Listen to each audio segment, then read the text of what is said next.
Hello, my name is Dr. Laura Wood Castillo, and today we will be continuing our review of the Georgia MPJE. Question 1. When transferring a prescription to another pharmacy, what actions must the transferring pharmacist or pharmacy intern extern take? Select all that apply. Please pause the video, consider the answer choices, and continue once you've selected an answer. The correct answers are A, B, C, D, and F. When transferring a prescription, the transferring pharmacist or pharmacy intern extern must take the following actions. They must write void on the face of the original prescription. This ensures that the original prescription is marked as invalid for further dispensing at the original pharmacy. They must write the name of the recipient pharmacist on the back of the prescription. This identifies the specific pharmacist who will be receiving the transferred prescription. They must include the name, address, telephone number, and DEA number of the recipient pharmacy on the back of the prescription. This provides all necessary contact and regulatory information about the pharmacy receiving the transfer. They must record the date of the transfer on the back of the prescription. This documents when the transfer occurred, which is important for tracking and record keeping purposes. They must record the name of the transferring pharmacist on the back of the prescription. This ensures there is a clear record of who performs the transfer for accountability. Option E is incorrect because the name of the transferring pharmacist must be recorded on the back of the prescription, not the face. A transfer is referred to as communication between two licensed pharmacists or pharmacy intern extern. The transferring pharmacist or pharmacy intern extern must write void on the face of the original prescription. The name of the recipient pharmacist, in addition to the name, address, telephone number, and DEA number of the recipient pharmacy on the back of the prescription, and the date of the transfer, and the name of the transferring pharmacist on the back of the prescription. The recipient pharmacist or pharmacy intern extern must write transfer on the face of the transferred prescription and all of the required prescription information, including the original date of issue and the number of authorized refills on the original prescription. Additional information that must be collected by the receiving pharmacy includes the date of the original prescription, the original number of authorized refills, the number of refills remaining and the date of the last refill or the original fill, date and location of previous pharmacies the prescription was refilled at, pharmacy name, address, telephone number, DEA number, and prescription number of the transferring pharmacy, and the name of the transferring pharmacist, intern, or extern. Schedule 3, 4, or 5 drugs may be transferred only once, with the exception of pharmacies sharing a real-time database may transfer prescription information as many times as necessary. Original and transferred prescriptions must be maintained for 2 years after the last refill. Requirements for electronic transfers are required to maintain the same requirements as pharmacies that use non-electronic record systems. Question 2. Under what condition must a warrant for the inspection of a pharmacy be executed and returned? Please pause the video, consider the answer choices, and continue once you've selected an answer. The correct answer is B, within 10 days. A warrant for the inspection of a pharmacy must be executed and returned within 10 days to ensure timely and relevant enforcement actions. This time frame helps maintain the integrity of the inspection process and ensures that any findings or actions taken are based on current conditions. A warrant may be issued when a judge states a probable cause, an officer, drug agent, or employee of the State Board of Pharmacy provides an affidavit, claims knowledge of the facts alleged, swears before the judge, and establishes adequate reasoning for the warrant. A warrant may result in seizure of property for inspection and must be executed and returned within 10 days. The GDNA, upon presenting an approved warrant and credentials, may inspect and copy records, inspect controlled premises as well as pertinent equipment, finished and unfinished material, containers and labeling, and inventory of drugs. Situations when a warrant is not required include the owner, operator, or agent consents, immediate danger to health and safety, involves inspection of conveyance, and emergencies. Unless upon written consent, warrants shall not extend to financial, pricing, and sales other than shipment data. After conclusion of the inspection, the GDNA personnel will provide an inspection report covering any deficiencies, violations, and/or recommendations regarding the storage and security of the inventory. A practitioner or pharmacist that possesses controlled substances or records may request an inspection be made. Question 3. Which of the following statements about prescription drug monitoring programs is true? Please pause the video, consider the answer choices, and continue once you've selected an answer. The correct answer is C.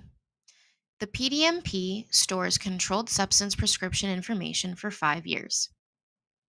Option A is incorrect because prescribers with a DEA number must register in the PDMP immediately by January 1st of 2018, and those obtaining a DEA number after this date must register within 30 days. Option B is incorrect because dispensers must submit dispensing information to the PDMP at least once every 24 hours. And option D is incorrect because prescribers are not required to review the PDMP before prescribing any schedules 2, 3, 4, or 5 medication. They must review the PDMP specifically when prescribing opioids or benzodiazepines for the first time and at least once every 3 months thereafter, with certain exceptions. The PDMP is an electronic database that monitors dispensing information pertinent to each Schedule 2, 3, or 5 controlled substance prescription. Its purpose is to reduce the abuse of controlled substances, improve the quality of care by ensuring proper use of medications, lessen complications surrounding overprescribing and duplicate prescribing, and gather data for epidemiological research. Prescribers with a DEA number must immediately register for the PDMP by January 1st of 2018. Those who obtain a DEA number after this date must register 30 days after obtaining such credentials. Listed on this slide is the minimum required information that must be entered into a PDMP for each dispensed Schedule 2, 3, or 5 controlled substance prescription. The dispenser is responsible for ensuring the information above has been submitted to the PDMP at least once every 24 hours. If unable to comply, due to equipment malfunctions or other circumstances, the dispenser is required to notify the Board of Pharmacy and the Department of Public Health. Controlled substance prescription information is stored within the PDMP for 5 years. All records within the PDMP must remain private and confidential and shall be protected. Information may be communicated among prescribers or dispensers involved with the patient. While dispensers are encouraged to obtain patient information from the PDMP, there is no delegation of duty to do so, and thus are not civilly liable. As of July 1st, 2018, prescribers who are prescribing an opioid or benzodiazepine to a patient for the first time must review the PDMP at that moment and at least once every 3 months thereafter.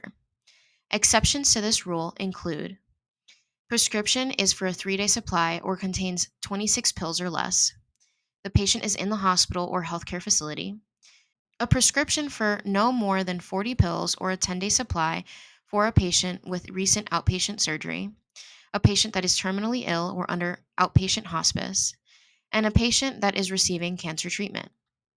Prescribers may prescribe Schedule 2, 3, 4, and 5 prescriptions that are not classified as opioid or benzodiazepines without referring to the PDMP. These laws do not apply to veterinarians. These laws do not apply to any drug, substance, or immediate precursor classified as an exempt OTC Schedule 5 controlled substance. A dangerous drug is any drug that is not included in Schedules 1 through 5 and requires a prescription per the Food, Drug, and Cosmetic Act. A restricted dangerous drug is any drug or substance. A restricted dangerous drug is any drug or substance that has no medical use and thus cannot be legally prescribed by a practitioner.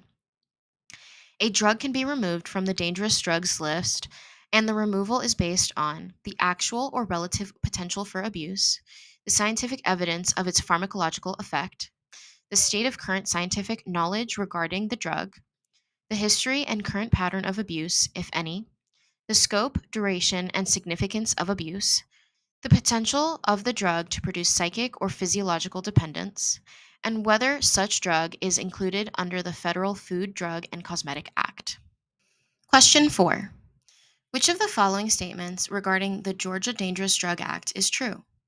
Please pause the video, consider the answer choices, and continue once you've selected an answer. The correct answer is D. Option A is incorrect because a restricted dangerous drug is defined as any drug or substance that has no medical use and thus cannot be legally prescribed by a practitioner. Option B is incorrect because a dangerous drug is defined as any drug that is not included in Schedules 1 through 5 and requires a prescription per the Food, Drug, and Cosmetic Act. Option C is incorrect because it is unlawful for any person, including a pharmacist, to distribute dangerous drugs without a prescription. Option D is correct because the law allows a manufacturer sales representative to distribute samples of dangerous drugs upon practitioner's written request. It shall be unlawful for any person, firm, corporation, or association to sell, exchange, distribute, or possess any dangerous drug. Exceptions to this include a drug manufacturer, wholesaler, distributor, or supplier who is licensed with the Federal Food, Drug, and Cosmetic Act to possess such drugs and furthermore holds a permit to distribute such drugs to a pharmacy, pharmacist, or practitioner. A pharmacy may possess dangerous drugs. A pharmacist may distribute dangerous drugs upon receiving a prescription. A practitioner may possess and distribute dangerous drugs in accordance with Code 161374, and a manufacturer's sales representative may distribute samples upon practitioner's written request. When obtaining a dangerous drug, it is unlawful to use a false name or address, change or forge a prescription, hide any materialistic facts, or attempt fraud or misrepresentation. It is unlawful to manufacture, distribute, dispense, or possess counterfeit substances. Violations to any of the above will result in a misdemeanor. Additional charges included are listed on this slide.